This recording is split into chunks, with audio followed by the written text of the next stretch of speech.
Te doy la bienvenida a este nuevo video, cuyo título es ¿Ha muerto el Papa Benedicto XVI?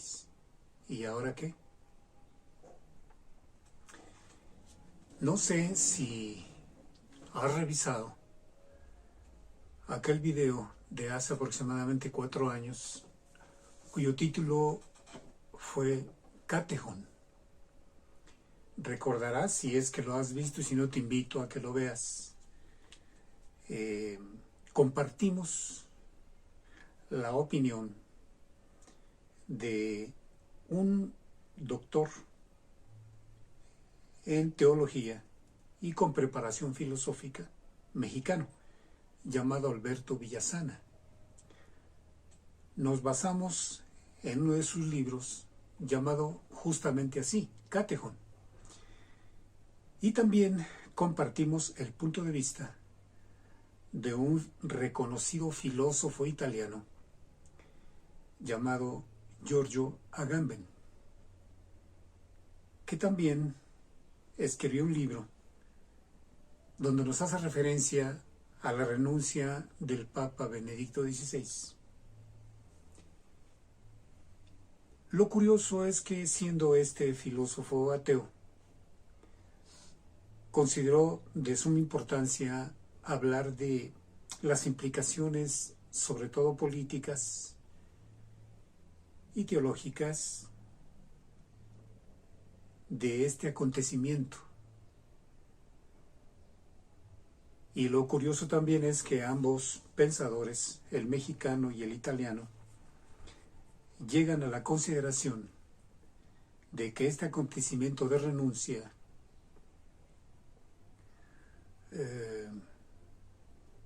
era por parte de alguien muy importante en la Iglesia Católica y que representaba un acontecimiento muy especial para la humanidad. En el caso del doctor Alberto Villasana, él consideraría que Benedicto XVI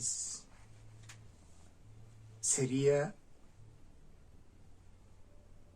ese personaje al cual hace referencia la Biblia cuando habla de la palabra catechón, el que retiene. Y lo mismo pensaría el filósofo italiano Giorgio Agamben, considerando a el Papa Benedicto como catechón, y también poniendo en claro cómo este proceder de él tenía un carácter sumamente positivo y de una tremenda relevancia para los momentos actuales y futuros. Pues bien, estamos viviendo una circunstancia muy especial donde se trata pues de la muerte del Papa Benedicto XVI. Siguiendo aquella línea de pensamiento de ambos, del famoso filósofo italiano Giorgio Agamben y del mexicano Alberto Villasana, cabe bien la pregunta, ¿y ahora qué? Es decir, ¿y ahora qué sigue? ¿Qué va a pasar si es que Benedicto XVI es el catechón referido en la Biblia? ¿Qué viene pues para la humanidad?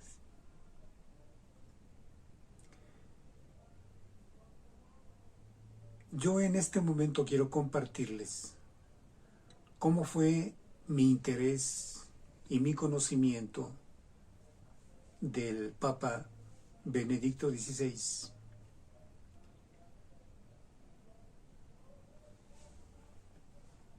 Antaño el cardenal Ratzinger. Me recuerdo que mi primer contacto fue el haber leído o escuchado una opinión de su vida de joven. Se decía que él había pertenecido a las juventudes hitlerianas. Quizás con esta idea, haciendo referencia a un aspecto sumamente criticable de su vida, de su modo de ser y su modo de pensar.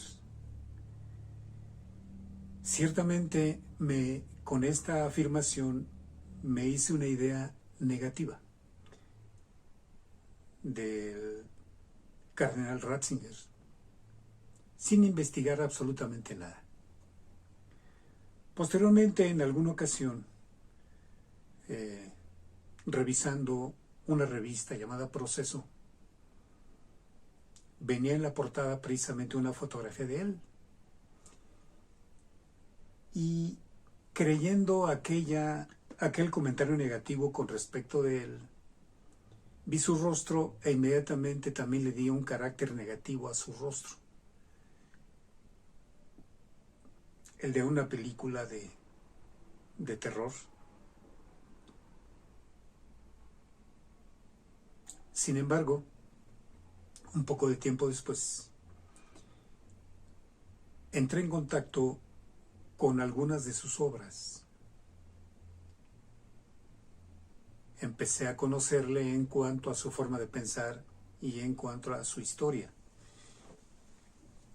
Y bueno, principalmente tengo en la mano algunos de los libros que fui leyendo, por ejemplo, como este libro, La sal de la tierra. Posteriormente, este libro, que es un conversatorio entre Jürgen Habermas y Joseph Ratzinger, titulado Entre la razón y la religión. También tenemos otro libro de Joseph Ratzinger, Verdad, Valores y Poder. Piedras de toque, dice, de la sociedad pluralística.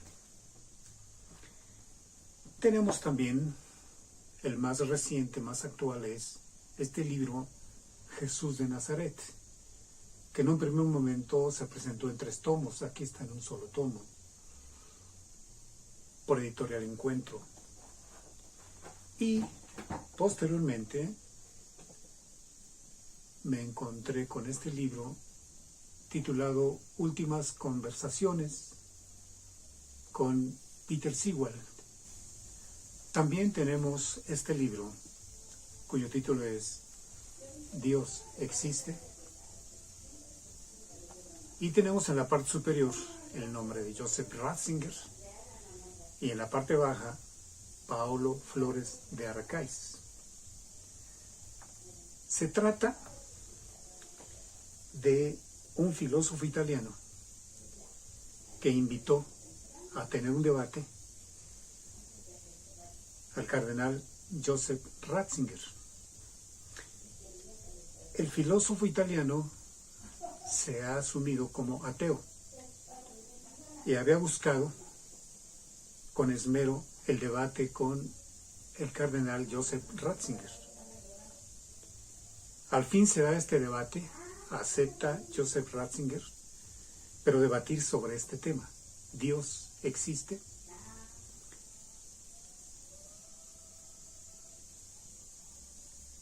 Aquel momento en el que se da el debate, la cantidad de personas que acuden es inmensa, al grado de que el local donde se iba a llevar a cabo el debate no se daba abasto, había mucha gente fuera, tuvieron entonces que esperar unos momentos para poder colocar algunos aparatos al exterior y que la gente que había afuera, que era mucha, quizás más que la que estaba dentro, pudiera escuchar con toda claridad el esperado debate.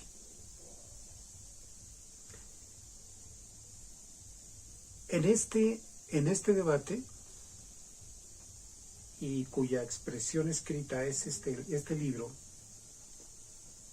me di cuenta, según yo, de la calidad del cardenal Ratzinger, en el sentido de su amplia cultura, de su amplio conocimiento filosófico y teológico.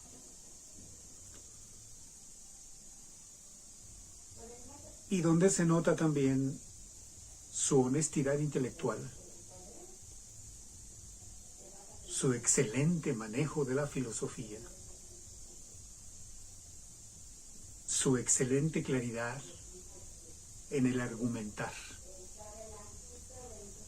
al grado de que pues este debate y este libro es una fiesta de la inteligencia, es una fiesta de la filosofía entre un creyente, que es el cardenal Ratzinger, y un ateo, que es el filósofo italiano reconocido Paolo Flores de Arcais.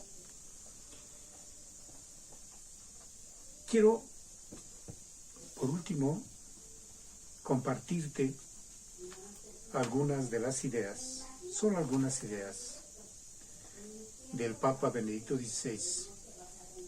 En este libro casi último, uno de los últimos, que es el de Últimas Conversaciones con Peter Seward.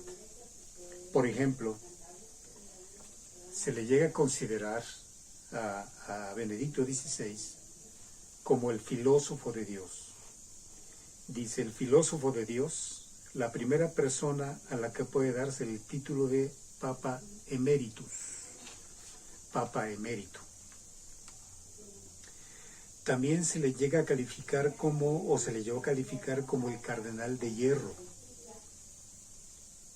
Su especialidad consistía en desenmarañar asuntos complejos, en mirar a través de lo meramente superficial, ciencia y religión, física y metafísica, pensamiento y oración. Ratzinger conjugaba estas facetas para llegar realmente al núcleo de la cuestión y la belleza de su lenguaje. El cardenal Ratzinger asumía la tarea de defender también argumentativamente el cristianismo contra la subversión de los valores, marcó su pensamiento, toda su obra. Dice, la fe de mis padres, escribió, encontré la confirmación del catolicismo como un baluarte de la verdad y la justicia contra aquel reino del ateísmo y la mentira que era el nacionalsocialismo. Hay registro de que las aulas donde impartía sus lecciones Ratzinger estaban siempre a rebosar, estaban siempre llenas. El verdadero problema, dice Ratzinger, de nuestro tiempo, de nuestro momento histórico, radica en que Dios está desapareciendo del horizonte de las personas. La extinción de la luz procedente de Dios hace que sobre la humanidad se abata una desorientación cuyos destructivos efectos nos resultan cada día más patentes.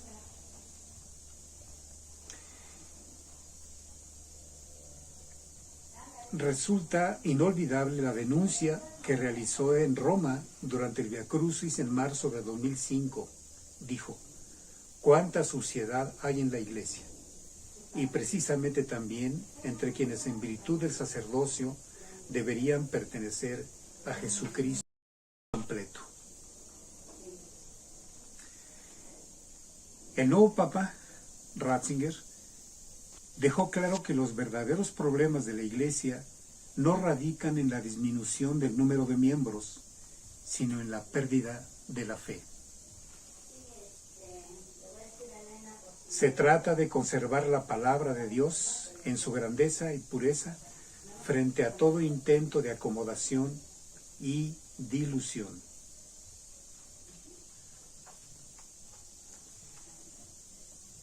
Incluso el historiador inglés Peter Watson pone a Benedicto XVI al nivel de Lessing, del filósofo alemán Manuel Kant y del gran músico Beethoven, y lo llamó uno de los últimos representantes del genio alemán.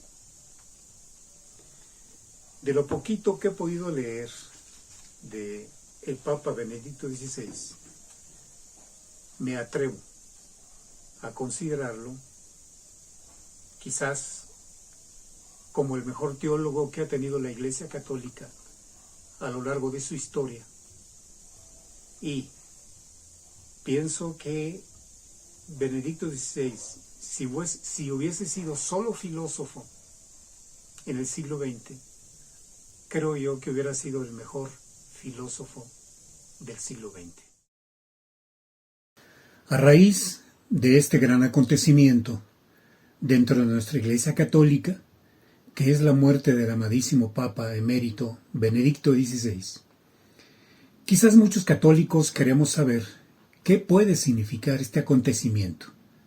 Pues bien, me gustaría compartirles la reflexión que sobre esto publicó el señor Juan Suárez Falcó en el muy respetable canal Como Vara de Almendro. Su ensayo lo titula «Ha muerto el Papa Benedicto XVI». Dice así: Queridos hermanos en la fe, el Papa Benedicto XVI ha muerto hoy, viernes 31 de diciembre del 2022.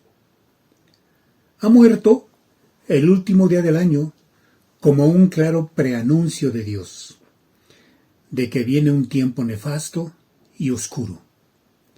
Ha muerto el día de la Virgen, sábado, víspera de María, Madre de Dios, y en el santoral de un Papa, San Silvestre.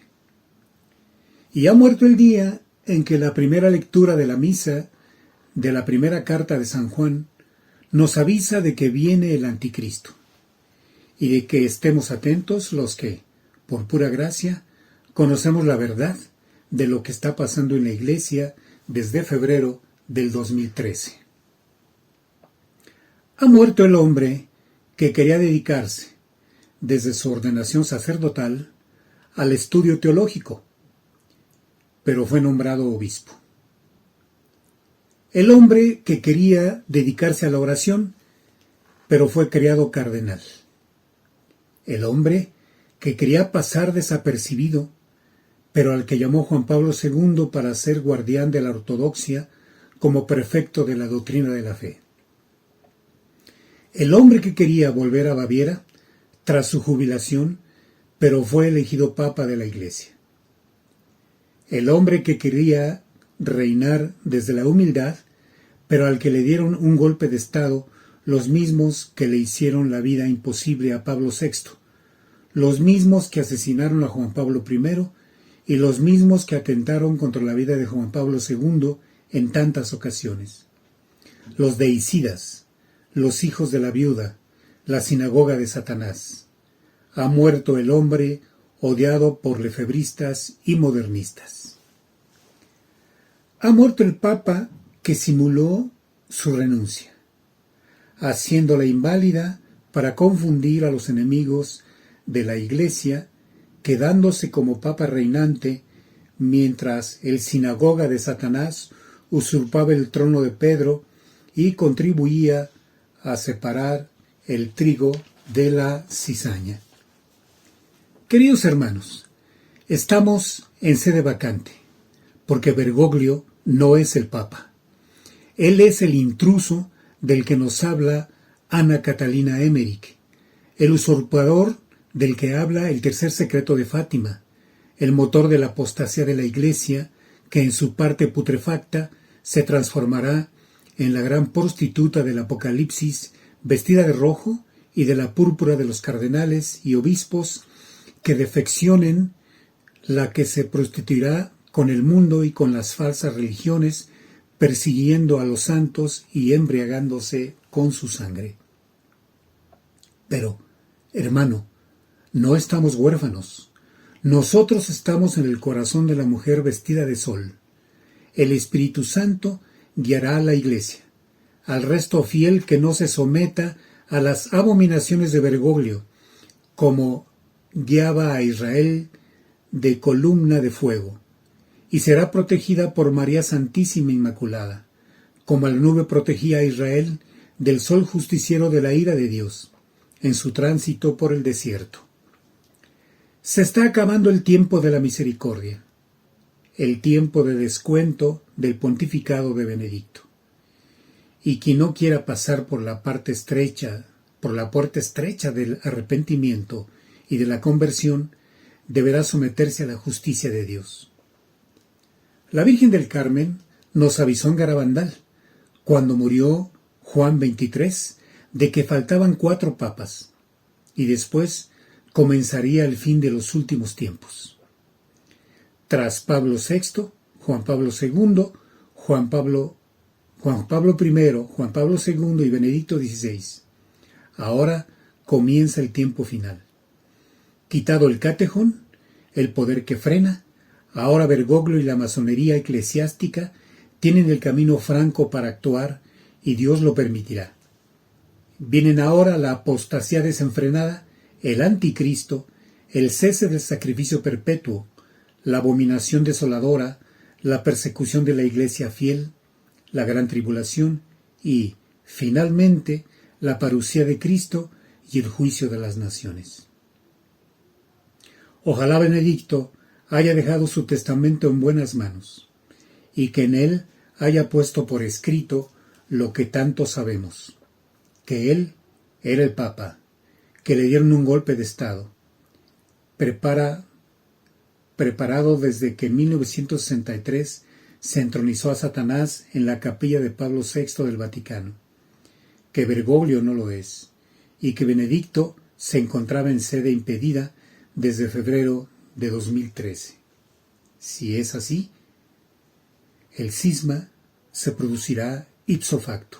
Si no, el cisma se producirá cuando un resto de la Iglesia se niega a aceptar las barbaridades que se quieren aprobar en el sínodo de la sinodalidad preparado por Bergoglio para subvertir la doctrina de la Iglesia. Dediquémonos a la oración.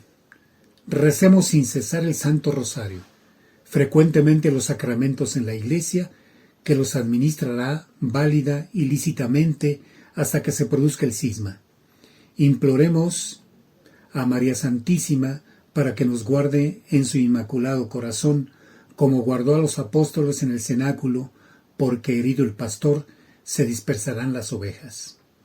No caigamos en las tentaciones del lefebrismo o de seguir a Don Minutela y su secta, que quiere entronizarle como Pedro Romano, porque Pedro Romano será elegido por el cielo en su momento. Hermanos, tiempo de luto por lo que viene al mundo y a la Iglesia. Pero seamos luz de Cristo en estos momentos en que la confusión reinará, en que muchos seguirán al lobo que quedará rigiendo la Iglesia y a quien, hasta que les desbarranque hacia el abismo, se atarán por respetos humanos, por no haber amado la verdad que les hubiera salvado. Unidos a María Santísima, nada hemos de temer, porque ella le pisará la cabeza a la serpiente, ahora que se muerde la cola y abraza el mundo y la Iglesia.